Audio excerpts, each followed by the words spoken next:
both the middle school and the high school level, we took a look at the curriculum that's offered to students. And much as Bill talked about in the elementary school, we looked at both core curricular opportunities for students as well as electives. And what we did in this comparison is to take a look at every single class that was offered at both the middle school and the high school. It's not all up here tonight, but it's in the study. Let's just give you a sense of what we did. This happens to be for the high school. We took a look, first of all, at the English department, and we looked at all of the courses that are offered in either school in their English department. For example, both school districts offer English 9, English for freshmen primarily. Romulus has 2 sections of English 9, 2 periods of English 9. One of those classes has 16 students in it. The other class has 20 students in it. South Seneca also offers English 9. They have 3 sections of that class with 19, 18, and 25 students in it. So just to give you an idea, if you put those 2 together, what you find is that there are 98 students in the 2 school districts who are taking English 9, and that there are 5 sections that are used, 5 different class periods that are used to teach those 98 students English 9. You can see that we did the same thing for all of the English courses. I will tell you we did the same thing for social studies, for math, for science, for languages other than English, for music, for health, everything, every class that's offered in both middle schools and both high schools. So this, to the left part of the shaded bar, talks about the current condition that exists. We also went a step further, and we said to the right of the bar, if the school districts merged, would it be possible to gain some economies of scale, to gain some efficiencies by changing the size of the classes? And so what we found was we took these same 98 students and we said if they were all in the same building, all in the same high school, could we schedule them more efficiently? In defining our class sizes, we used a maximum of 22 students per class. None of the classes that we have potentially talked about reorganizing have more than 22 students. So we regrouped these 98 students into these sections, and if you don't go more than 22 students per section, you're still going to need 5 sections of English 9.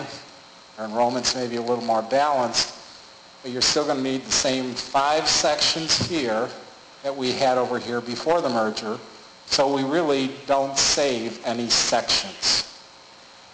We look at sections saved for 2 reasons. Those sections, every time we save a section, we free up the time of a teacher, which provides 2 possible opportunities. One is there a possibility to perhaps reduce staff and run the district more cost effectively?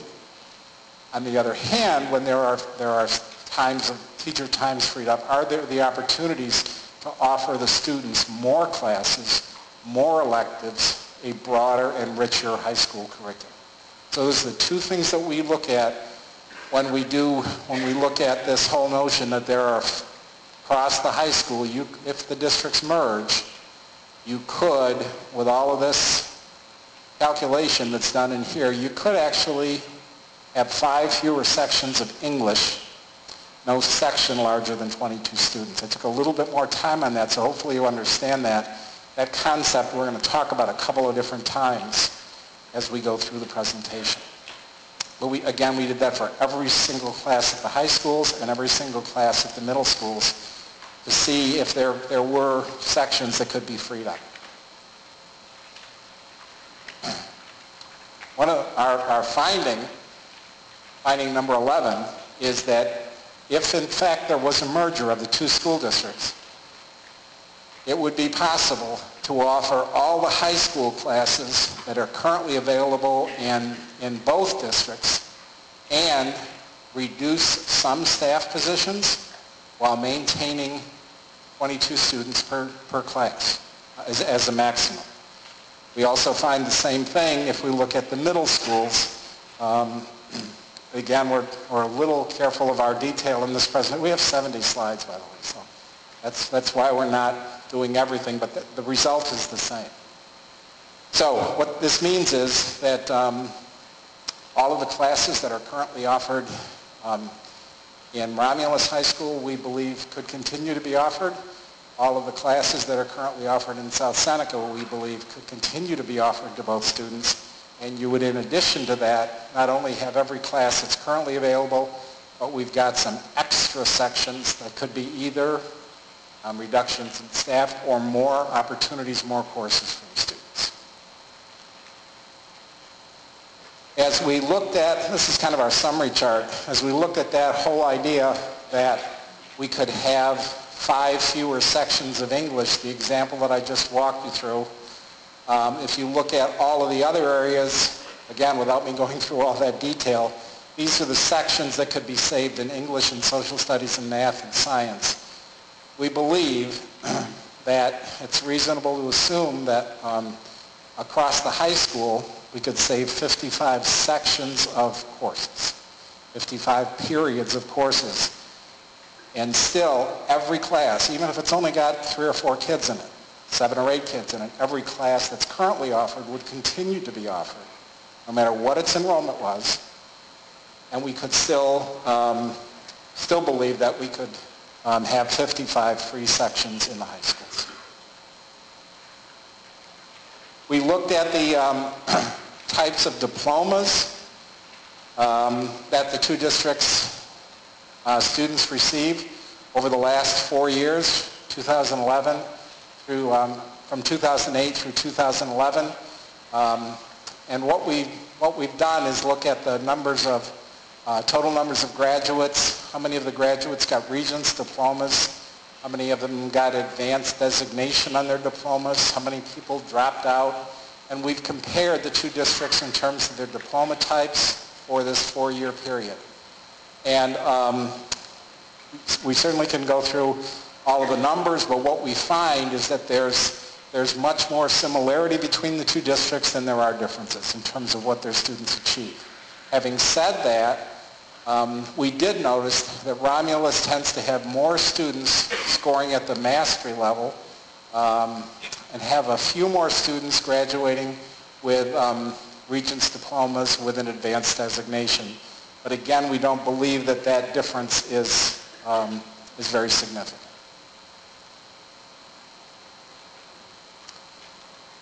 So here are the recommendations. Number 5, should the districts decide to merge, the new board should attempt to provide all of the high school courses now being offered in both districts, again, assuming there's sufficient enrollment, but all of the courses that are currently available, we're recommending should be continued.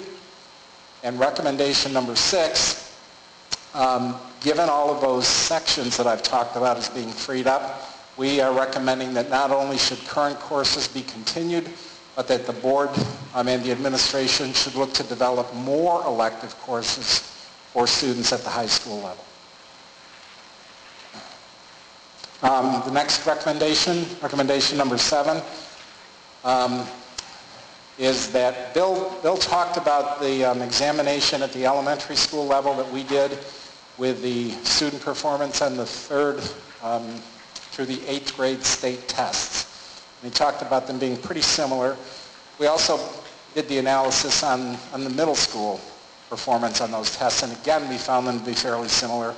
And we are recommending that the board of a merged district should provide close review every year to make sure that student achievement is consistent for students, and students are performing at a high level regardless of the elementary school from which they came and the path that they took to get to high school. We believe that the board should pay attention to that and make sure that those are equitable for sure. We also took a look at high school clubs, and we also took a look at interscholastic athletics. This happens to be the table On clubs, because it would fit on a slide if you're interested in sports. That's on page 48 of the report. But what we found in looking at high school clubs, and again, as I said, the same thing could be said for athletics, we found that students in both districts have a pretty solid array of interscholastic and extracurricular activities in which they can participate. We also found that there are some clubs, obviously, that are offered in one district that are not offered in the other district. And South Seneca has some clubs that are not offered in Romulus. So they're a little bit different, but we believe across both high schools, whether it's from a club co-curricular standpoint, a club standpoint, or from an interscholastic athletic standpoint, students here have a pretty good array of activities in which they can participate. So our recommendation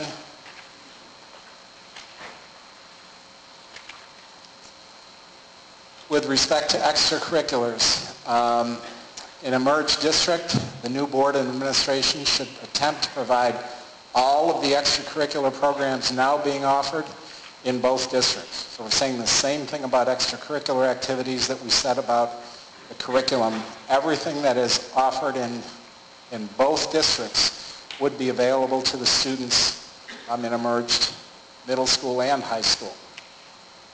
Recommendation 9 says not only should we in recommendation 8 continue to offer everything that's been offered, but that the board should attempt to develop more extracurricular opportunities for students at the second level. Again, when you combine middle schools and you combine high schools and you have more students in the same building, we believe that not only will the existing clubs populate, but you'll have a critical mass of students that will allow the new district to create even more extracurricular opportunities for the students.